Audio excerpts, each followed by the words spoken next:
Imagine building spaceships, exploring Mars, and editing genes, and still knocking on wood when someone says something optimistic. Or blowing germs all over a cake to make a wish. Humanity has built satellites. And yet, we still follow rules from people who thought storms were angry gods. In this video, we're diving into 10 ancient rules and rituals we still follow today. Not because they make sense, but because they're stubbornly stuck in our habits. Some of these rules are so old, they predate electricity. And yet we treat them as normal.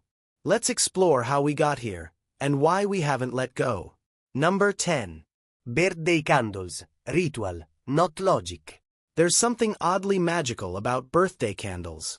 But do you know why we even do it? It's not just for aesthetics. Ancient Greeks believed in divine birthday attention.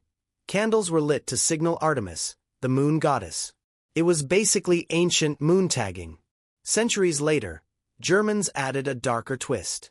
They saw birthdays as days of spiritual vulnerability, open invitations for evil spirits.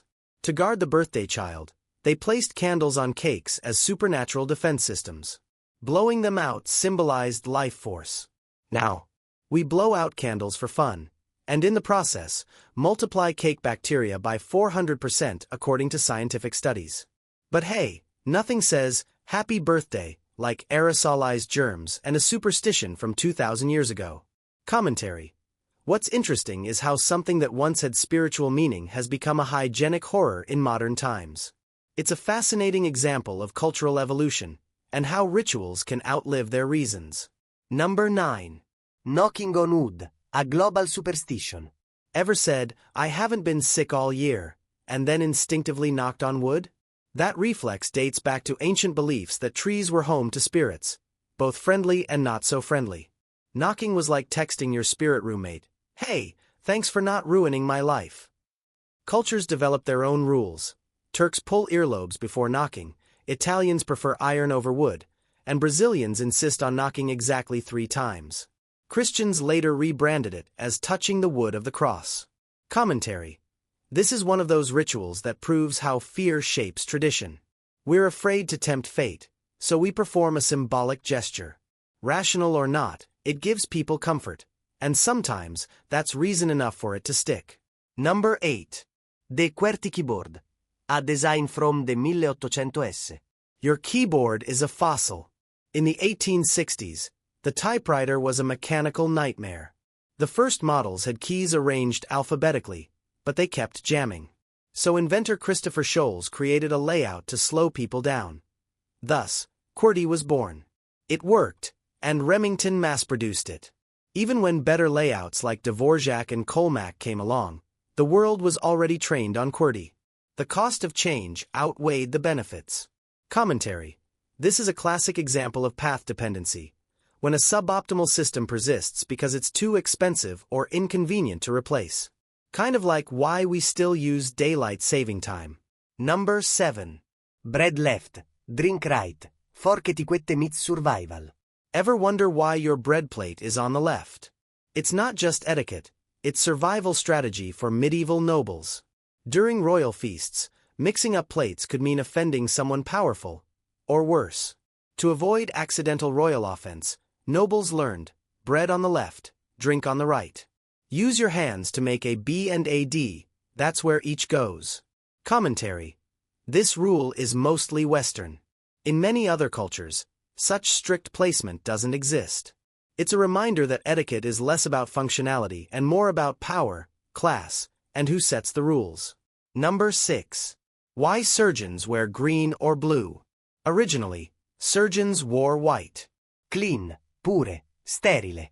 But staring at blood on white gowns caused optical illusions and fatigue. In 1914, one doctor switched to green, and suddenly the room looked less like a slaughterhouse. Green and blue are opposite red on the color wheel. They balance the eye, reduce afterimages, and hide stains better. Commentary. What's fascinating is how this color shift wasn't just aesthetic. It literally improved surgical performance. It's one of the few ancient rules that changed, for the better. Number 5. The RX symbol. Ancient magic meets modern medicine. Every pharmacy bag has it, RX. Most think it stands for prescription, but its origins are messier. Some say it comes from the Latin recipe, as in, take this. Others say it's tied to Jupiter, whose symbol resembled the RX squiggle. Still others trace it to the Eye of Horus, an Egyptian symbol for healing.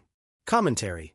No matter its origin, it's a great example of ancient beliefs bleeding into modern systems. Even though we no longer believe in gods curing us, we still use their symbols, just with less fanfare. Number 4. A foot was literally someone's foot. Before rulers and tape measures, people used their bodies for measurement. Enter, the foot. But not everyone had the same foot size, so measurements varied wildly. To fix this, King Henry I of England standardized the foot using, you guessed it, his own royal foot. Servants carried sticks carved to match it. Commentary. Today's standardization seems obvious, but it took centuries of inconsistent building, land disputes, and architectural disasters before someone said, let's pick one size. Number 3. Time based on 60, the Sumerian invention that endures. Why are there 60 seconds in a minute? Blame the Sumerians. Their math was base 60, not base 10. It made calculations smoother. 60 is divisible by many numbers: 2, 3, 4, 5, 6. They even used finger joints to count to 12 on one hand, tracking sets of 12 with the other, reaching 60 without paper. Commentary. Despite its ancient origin, this system is so elegant that it still makes sense. Some ancient rules persist not out of tradition, but because they're just brilliant. Number 2. Naming hurricanes. From saints to storm warnings. Hurricanes were once named after saints, depending on which day they struck.